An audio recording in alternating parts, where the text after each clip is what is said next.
For 300 years, the galaxy thought humans were weak. The Galactic Confederation had over 4,000 different alien species. Each species had something special. The Velthari could read minds and move objects with their thoughts.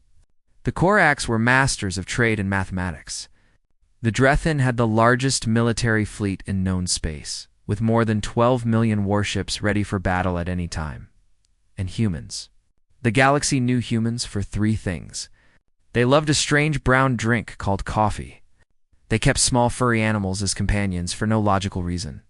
And they enjoyed visiting dangerous planets just for fun. Admiral Zinthora of the Drethin High Command often laughed about humans during her military meetings. Her mandibles would click together in amusement as she showed her officers the data. Earth had only 800 small patrol ships. They had no shields protecting their planets. They had no weapons in orbit. They spent most of their money on helping disaster victims and giving medical aid to other worlds. By every measure, the galaxy used. Humanity was the weakest member of the Confederation. The other alien species agreed with this assessment. Earth's ambassador to the Confederation was a soft-spoken woman named Linda Morrison. She attended every meeting but rarely spoke. She seemed more interested in setting up cultural exchange programs than in military matters. When the Drethin proposed that all member worlds should build bigger militaries, Ambassador Morrison simply smiled and said humanity would do what it could. What humanity did was send medical ships. They sent farming experts to help struggling colonies grow food. They sent engineers to rebuild cities destroyed by natural disasters. The galaxy found humans helpful, but not important. They were like friendly neighbors, who brought soup when you were sick, but could never help you fight off a burglar. This was exactly what humanity wanted the galaxy to think. Deep, in the empty space between star systems, far from any trade routes or scanning stations, Commander Samuel Porter stood in a place that did not officially exist. Station Omega-7 was carved into a dead asteroid that drifted in eternal darkness. No maps showed its location. No records mentioned its name. As far as the galaxy knew, this place was just another piece of cold rock floating in the void. Porter watched through the observation window as ships moved through the darkness outside. These ships also did not exist, according to official records. They flew in formation so precise and so fast that they would have made Admiral Zinthora weep with jealousy. They performed maneuvers that the galaxy's best military experts said were impossible. His aide, Lieutenant Patricia Vance, walked up beside him with a data tablet in her hands. Her face was serious. "Sir, we have a problem. The Kethvoran Empire is preparing to attack." Porter took the tablet and read the report. The Kethvoran were a reptilian species known for their cruelty and their hunger for conquest. They had gathered 18,000 warships at the edge of something called the Neutral Corridor, a region of space filled with peaceful worlds that had no military to speak of. "How many people live in the corridor?" Porter asked. 40 billion, sir. Men, women, and children of 12 different species. Porter closed his eyes for a moment. 40 billion innocent lives. Families, communities, entire civilizations. All of them about to be crushed under the Kethvoran war machine. What is the Confederation doing about this? Vance's jaw tightened with frustration.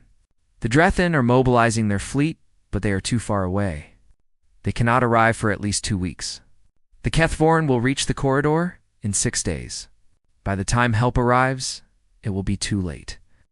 And what does the Confederation expect from Earth? Ambassador Morrison received a message from the High Council this morning. Vance's voice carried a hint of bitterness.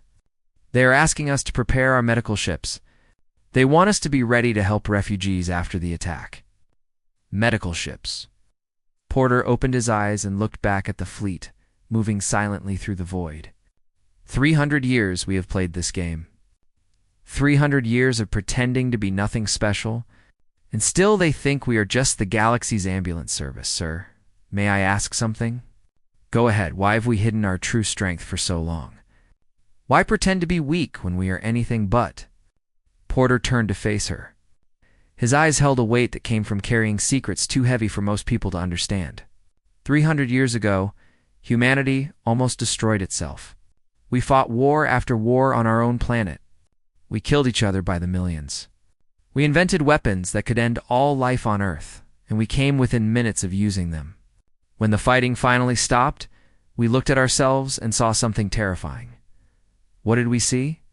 We saw that we are very, very good at violence, Lieutenant. Disturbingly good. Better than we had any right to be. The same creativity that let us paint beautiful pictures and write moving music also let us invent new ways to kill with horrible efficiency. When we achieved peace, we made a promise to ourselves. We would never again be the ones who started a war. We would never again unleash our full capability unless there was absolutely no other choice. Vance nodded slowly. So we hid our strength. We did more than hide it. We buried it so deep that even the most suspicious species in the galaxy never thought to look. But we also made another promise. Porter gestured toward the ships outside the window. We would be ready. We would always be ready.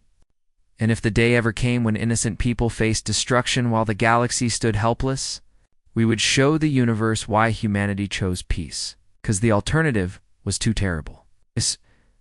Porter straightened his uniform. Because what we become when we go to war is something that keeps admirals awake at night. Even our own admirals. He paused. The Kethvorn have no idea what they are about to face. No one in the galaxy does. He walked toward the communication station, his footsteps echoing in the quiet room. Contact the Defense Directorate on Earth. Tell them to send the authorization code, Prometheus Rising, to all hidden commands. Tell them to wake up every sleeping ship, every powered-down station, every reserve unit we have in deep storage. Vance's eyes widened. Sir, that means revealing everything.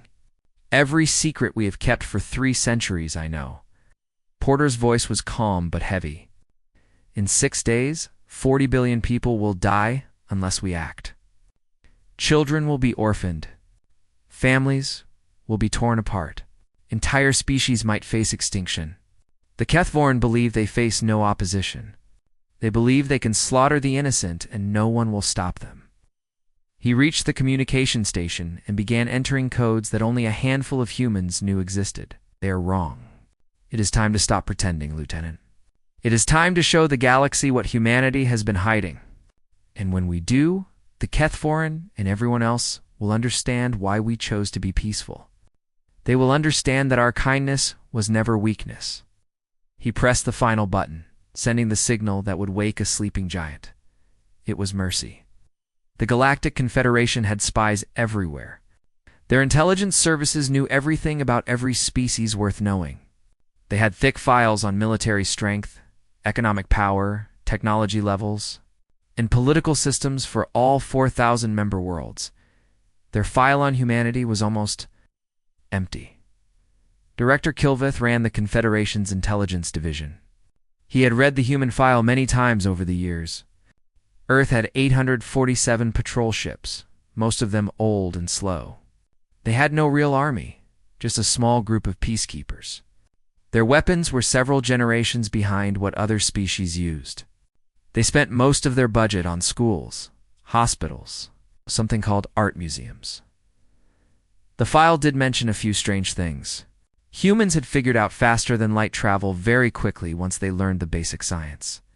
They adapted to living in space faster than other species usually did. Their factories produced more goods than their official records showed. But these small mysteries never seemed important enough to investigate. No one thought to look deeper. Humanity was simply too boring to bother with. This was exactly what the United Earth Defense Directorate wanted everyone to think. Far beneath the red surface of Mars, in tunnels that no satellite could see and no scanner could detect, General Catherine Webb stood before a giant holographic map. The map showed the true size of humanity's military power. It showed what had been hidden in shadows for 300 years. Operation Quiet Thunder is now active, she announced to the room full of commanders. Begin waking up all our hidden forces. I want full combat readiness in 48 hours. The map lit up with markers showing humanity's real strength. The 800 registered patrol ships were real. They existed exactly as the galaxy believed. But they were just a mask. The true fleet numbered over 50,000 warships. These ships had been hiding for centuries. Some rested inside hollowed-out asteroids. Others sat buried beneath the surfaces of empty moons. Thousands more drifted in the darkness between star systems. Their power turned down so low that no scanner could find them. But the ships were only the beginning of what humanity had built. "Activate the Sentinel network," Webb commanded, across all of human space. Things began to change. Mining stations that the galaxy thought were harmless started to transform. Their outer shells pulled back to reveal massive weapons. Platforms. Research facilities opened hidden compartments filled with missile launchers and beam cannons. Agricultural outposts sprouted sensor arrays that could track ships from 1,000 light-years away. Defense satellites that had floated dead and cold for decades suddenly woke up, their systems connecting to form a giant web of protection. "General," reported Colonel Daniel Hayes from his station. "All 12 Bastion installations are ready to move," Ebb nodded. The Bastions were humanity's greatest secret. Each one was a mobile fortress the size of a small moon. Each one could fight against 1,000 enemy ships at once. They had been built in absolute secrecy over 200 years, assembled piece by piece in facilities hidden at the edges of human space. What about the Ghost Fleet? Admiral Porter reports that all ships are coming out of dark mode. They will be ready to fight within the timeline. Webb studied the map as more and more markers appeared. 300 years of pretending to be harmless. 300 years of building in secret, researching in hidden laboratories, and training soldiers that the galaxy never knew existed. 300 years of letting everyone think humanity was weak. "Tell me our total strength," she said. Hayes pulled up the numbers on his display.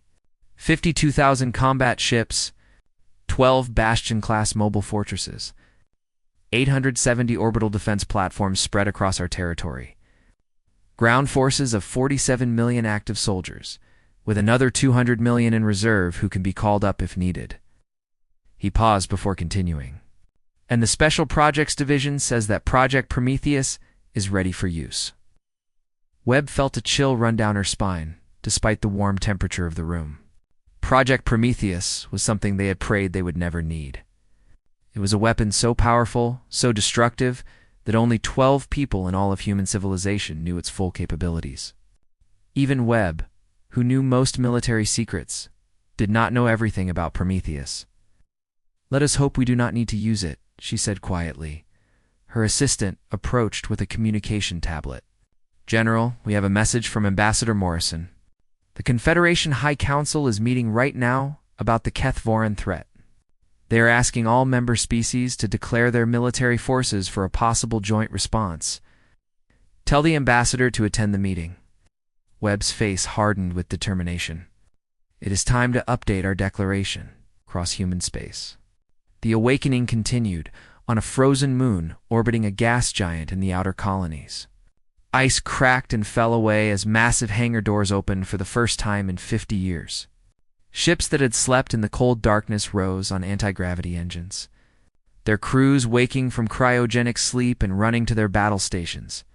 In the asteroid belt between Mars and Jupiter, rocks that miners had passed by for generations split open to reveal hidden shipyards. Carriers, destroyers, and battle cruisers slid out into the void, their fresh paint gleaming in the distant sunlight at the edge of human space. Where stars grew thin and darkness stretched toward infinity, the largest secret of all came to life. The 1st through 12th Bastion fleets powered up their massive engines. Each fortress station surrounded by escort ships like queens protected by their guards. The awakening took time. Ships needed to warm up their systems after decades of cold sleep. Crews needed to shake off their grogginess and remember their training. Weapons needed to be tested and calibrated. Communication networks needed to connect thousands of vessels that had never spoken to each other, but humanity had planned for this day. Every ship had instructions. Every crew knew their role. Every system had been maintained by small teams of secret technicians who visited the hidden sites on rotating schedules. By the time the sun rose over Earth's eastern coast on the second day, the transformation was nearly complete. What the galaxy thought was a quiet, peaceful species with barely any military had become the most powerful force in known space, on Mars. General Webb received the final status report. All units report ready, Hayes announced. 52,000 ships standing by. All 12 bastions are moving toward staging areas. Ground forces across all colonies are mobilized. The Sentinel network is fully active in tracking all ship movements within our detection range, and the Kethvorin, still moving toward the neutral corridor. They have no idea what they are about to face. Webb allowed herself a small smile. Good. Contact Admiral Porter and tell him he has command of the response fleet. Remind him of our mission. Protect the innocent. Stop the aggressor. But do not start a war we do not need to fight. Understood, General? Webb looked at the map one final time. 300 years of patience. 300 years of self-control. 300 years of watching other species brag about their military power while humanity stayed silent. That silence was about to end. The Confederation High Council chamber was the biggest enclosed space ever built by any species. Its domed ceiling stretched so high that clouds sometimes formed inside it. The room could hold representatives from all 4,000 member species of the Confederation, each in their own special seating area designed for their body type and atmosphere needs. Today, only a small portion of those seats were filled. The council had called an emergency meeting to discuss the Kethvorin crisis. Time was running out for the neutral corridor. Ambassador Linda Morrison sat in humanity's assigned spot, modest chair near the back of the massive chamber. The location reflected what the galaxy thought about Earth's importance. Not very much. She had sat in this same chair for 15 years, playing her role perfectly. She was the quiet, friendly human who smiled a lot and never caused problems. Today, her instructions from Earth were very different. High Chancellor Vrethkai called the meeting to order. He was ancient, his species having founded the Confederation 2,000 years ago. His voice echoed through the chamber as he spoke. The Kethvorin Empire has gathered 18,000 warships at the border of the neutral corridor. They demand complete surrender of all worlds in the corridor. If we do not agree, they will attack. We have 4 days until their deadline. Admiral Zinthorda of the Drethin stood to speak. Her insect-like body towered over the representatives near her. The Drethin Navy is mobilizing our forces, but our nearest ships are 2 weeks away. We cannot reach the corridor in time to help. Other military powers gave similar reports. The Velthari could send some psychic warriors to help, but they had almost no ships. The Koraks were merchants, not fighters. They had no military at all. One by one, the great powers of the galaxy admitted the same terrible truth. No one could reach the corridor before the Kethvorin attacked. The representative from the corridor worlds rose to speak. He was trembling, his voice breaking with emotion. 40 billion of my people. 40 billion souls will die or become slaves because no one can protect them. High Chancellor Vrethkai's expression was grave and sad. Unless someone has resources we do not know about, I fear we must begin evacuation procedures. Perhaps we can save some of the population before the attack begins. High Chancellor. The voice was quiet, but somehow carried clearly through the enormous chamber. Every head turned toward the back of the room, toward the small human ambassador who had never before spoken during an emergency session. Morrison stood up slowly. Her face was calm and serious. Humanity wishes to update its declaration of military forces. Whispers rippled through the assembled representatives. Admiral Zinthra made a clicking sound with her mandibles that indicated amusement. Ambassador Morrison, this is not the time for jokes. We are discussing a crisis, not asking for volunteers to hand out medical supplies. I am not joking, Admiral. Morrison activated her data tablet and sent information to the chamber's main display screen.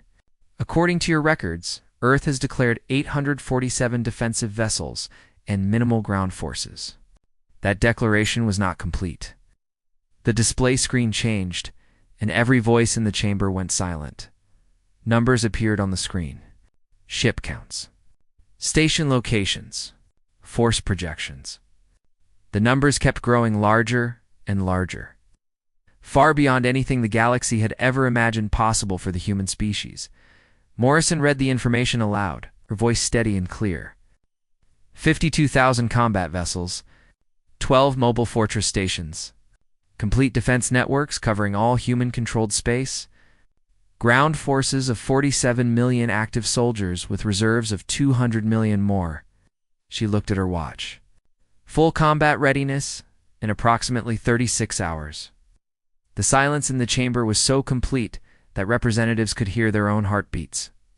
Admiral, Zinthora rose very slowly. Her compound eyes fixed on the display as if she could not believe what she was seeing. This is impossible. We have watched human space for centuries. There is no evidence that you could have built such a military force. You saw exactly what we wanted you to see, Admiral. Morrison's expression did not change. Humanity made a choice 300 years ago. We had just ended centuries of terrible war among ourselves. We knew what we were capable of becoming if we gave in to our talent for violence. So we chose peace. We chose to be helpful instead of dangerous. We became the species that sent doctors and teachers instead of soldiers. She paused, looking around at the thousands of alien faces staring at her. But we also chose to be ready. We hoped this day would never come. We hoped the galaxy could solve its problems without us having to show what we had been building. But 40 billion lives are at risk right now. We will not stand by and watch innocent people die. The corridor representative was crying openly now, tears streaming down his face. You can stop them? You can save my people. Morrison met his eyes directly. The Kethforan have 18,000 ships. They believe they face no real opposition. They are very, very wrong. She turned back to the High Chancellor. With the Council's permission, humanity requests authorization to respond to the Kethforan threat.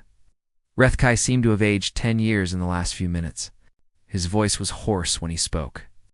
Ambassador Morrison, humanity has hidden this capability for 300 years. How can we trust that you will not use this power to conquer us all? You cannot trust us completely. Morrison's honesty seemed to shock the chamber more than her military revelation had. You have only our word and 3 centuries of our behavior to judge us by. We could have conquered the galaxy at any point in the last 200 years if we wanted to. We chose not to. We built hospitals instead. We sent teachers instead of soldiers. We chose to be your partners instead of your rulers. She spread her hands in a gesture of openness. That choice still stands. We are not asking to rule anyone. We are asking to save 40 billion lives. Nothing more and nothing less. The chamber erupted in heated debate. Species that had been rivals for thousands of years suddenly found themselves agreeing. Species that had always been allies suddenly disagreed. Some demanded to know more about human capabilities. Others wanted to reject the offer out of fear. A few simply sat in stunned silence, unable to process what they had just learned. But the outcome was never really in doubt. The numbers on the display screen made the choice obvious. Humanity had the power to stop the Kethforan. Humanity was offering to use that power. With 40 billion lives hanging in the balance, there was only one reasonable answer. 20 minutes after Morrison's revelation, the vote was complete. Every single member species voted the same way. Authorization granted.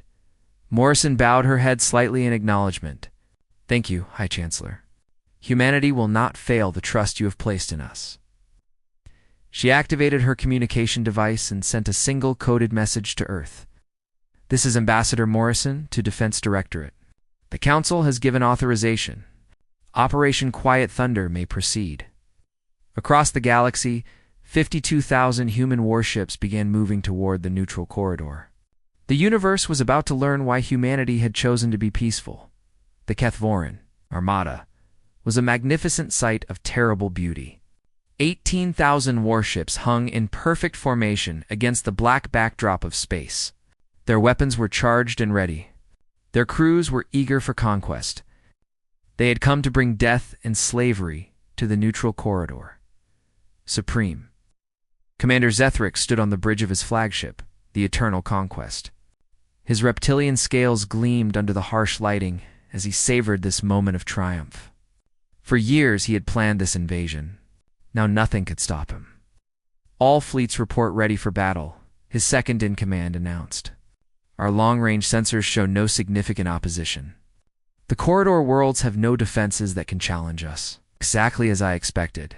Zathrik's lips pulled back to reveal rows of sharp teeth in what passed for a smile among his people. The Confederation's great military powers are too far away. They are too slow and too divided to help. By the time they organize themselves, the corridor will belong to us. 40 billion new slaves for the Empire. His second suddenly stiffened at his sensor station. Supreme Commander, I am detecting new contacts emerging from subspace. How many ships? Zathrik asked without concern. Perhaps the pathetic corridor. Worlds had scraped together a few old vessels for a final hopeless defense. His second's voice began to shake. Our sensors are still counting them. Zathrik turned to look at the main display screen. What he saw made his blood run cold. Ships were appearing from subspace all across the sector. Not dozens, not hundreds. Thousands upon thousands of vessels were emerging from faster-than-light travel, filling the void like an ocean of metal and fire.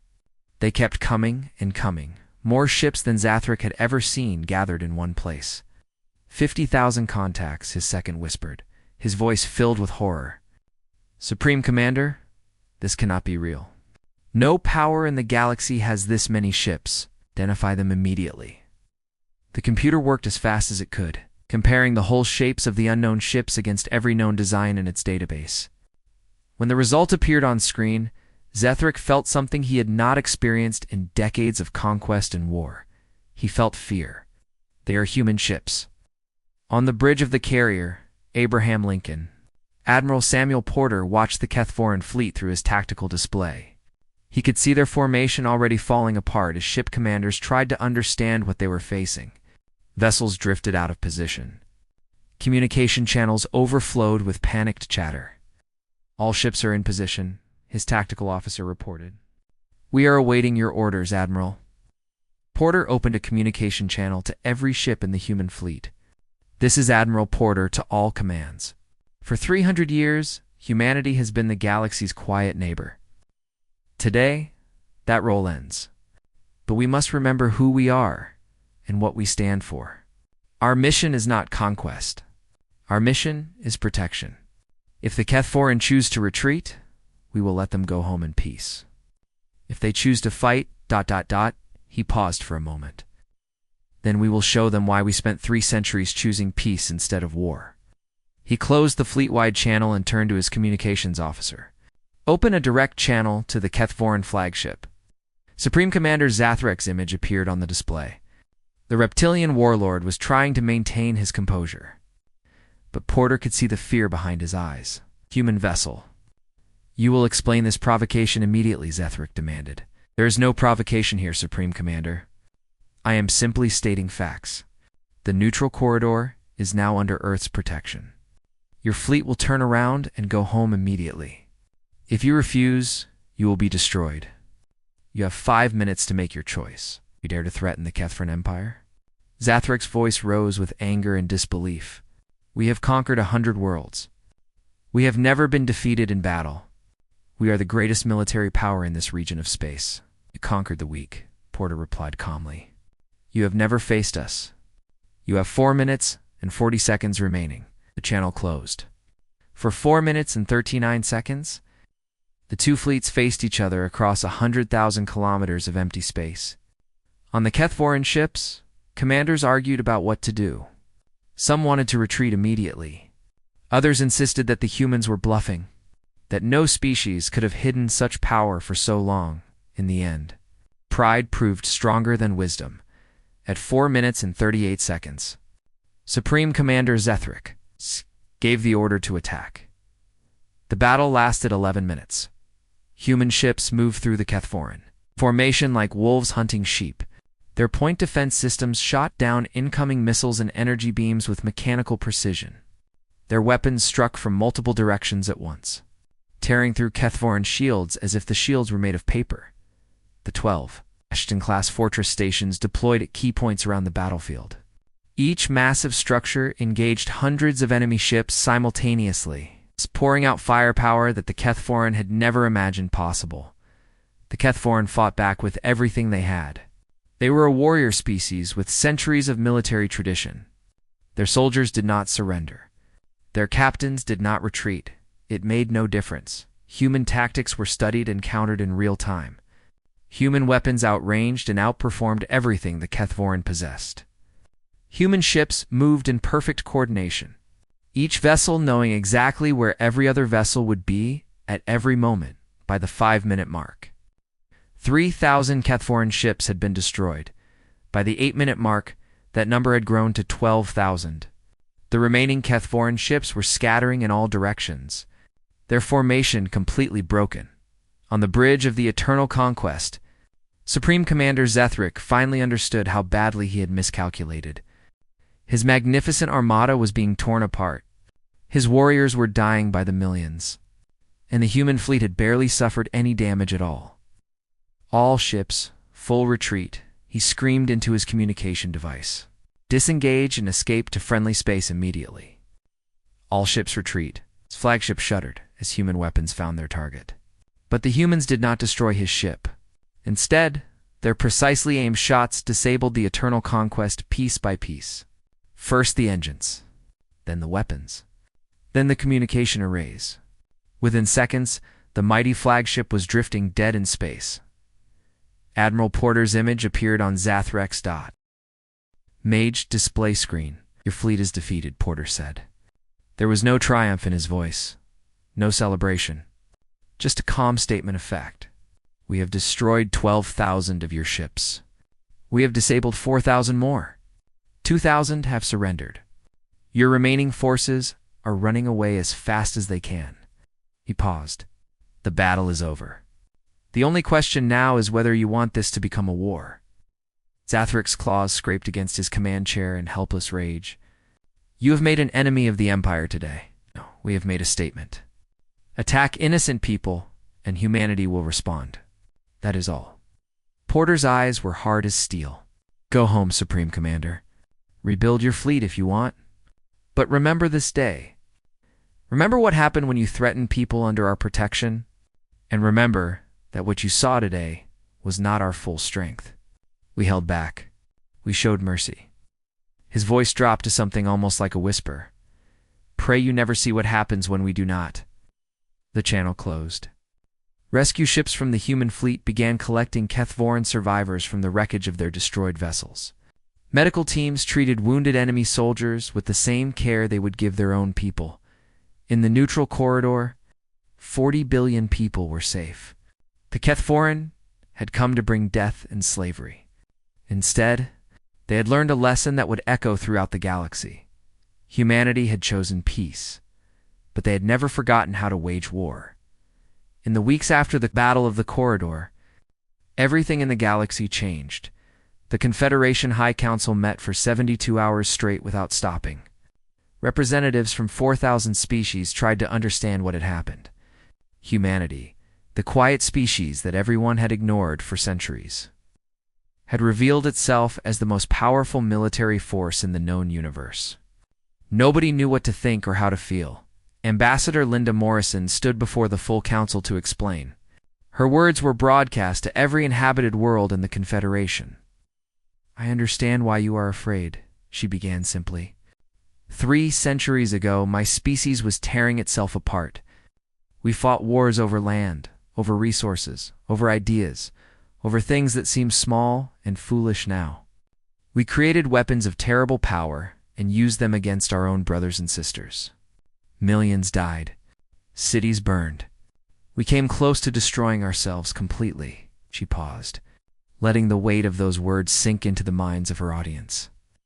When the fighting finally stopped, we looked at ourselves and saw what we truly were. We saw a species with an extraordinary talent for violence. We could invent new ways to kill faster than any other species in history. We could turn anything into a weapon. We could fight with a fury that frightened even us. Morrison's voice remained steady and calm. We were terrified of ourselves, so we made a choice.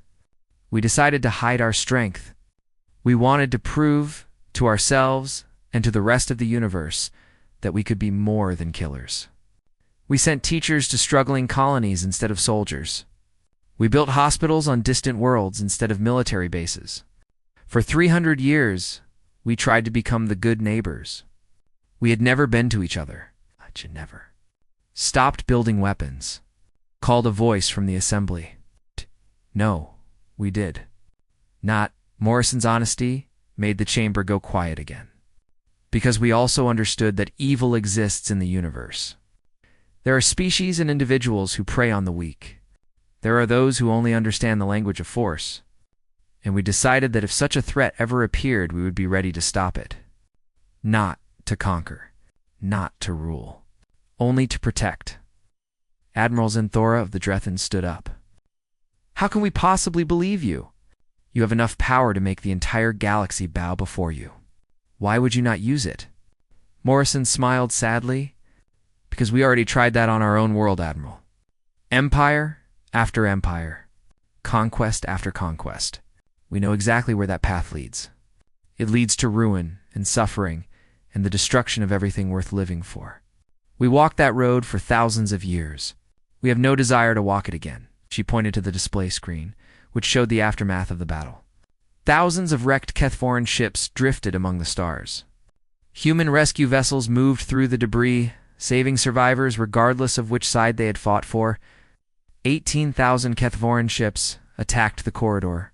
We destroyed or disabled more than 16,000 in 11 minutes. And then we stopped. We did not chase them back to their home worlds. We did not demand their territory or their wealth. We simply drew a line and said no further. That is who we are. That is who we choose to be. The debates in the council continued for many more days. Some species wanted to form alliances with humanity immediately. Others wanted to build coalitions against human power, just in case. Many simply did not know what to think.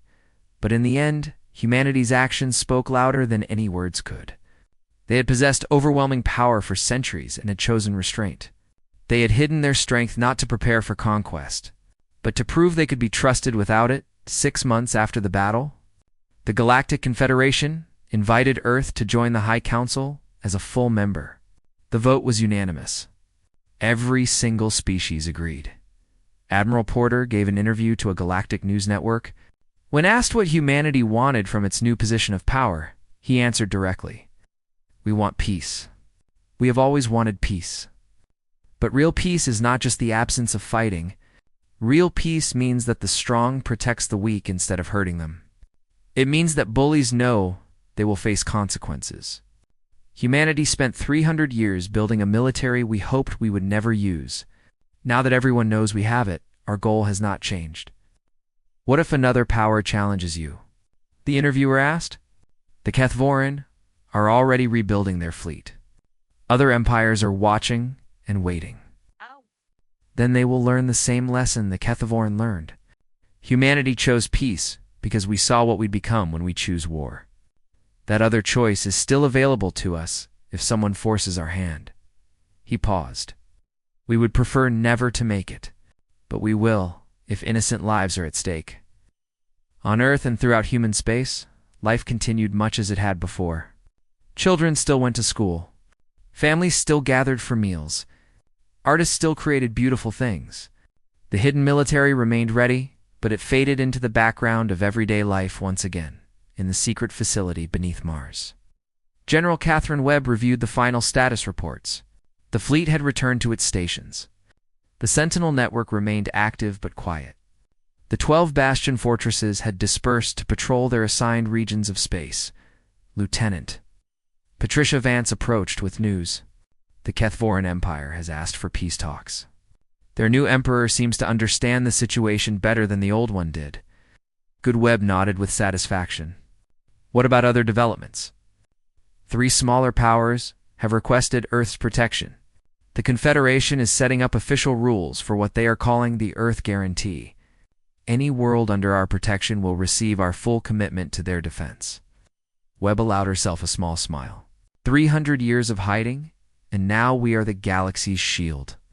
Some species are nervous about our power, Vance admitted. There is talk of forming groups to balance against our influence. Let them talk. Webb's voice was calm and unbothered. We will continue doing what we have always done, being good neighbors, sending teachers and doctors and engineers, building things instead of destroying them. She looked at the display showing the vast fleet that had shocked the galaxy into silence. Those ships represented power beyond anything else in the known universe. Power to conquer, power to destroy. Power to rule, and humanity had chosen not to use it. The Keth Vorn made a mistake, Webb said quietly. They thought they understood what power means. They believed power was the ability to hurt others, to take what you want by force, to make the weak bow before you. She shook her head. You were wrong. True power is the ability to choose. We could have conquered the galaxy. We could have made every species our servants. Instead, we chose to help them. We chose to protect them. We chose to be their partners instead of their masters. She turned away from the display and walked toward the door, toward the work that still needed to be done. We chose peace because we knew what war would make us. Now the entire galaxy knows what we are capable of. Let us make sure they never have a reason to see it again. Far away, on the worlds of the neutral corridor, 40 billion people slept safely for the first time in months. On dozens of other planets, species that had once feared the strong now felt hope. In the halls of power across the galaxy, leaders spoke of humanity with respect and wonder, and in the vast darkness between stars, the human fleet waited silently, ready to protect, ready to defend, ready to show mercy to those who deserved it, and ready to show something far worse to those who did not. Humanity had revealed its true power. The galaxy would never forget,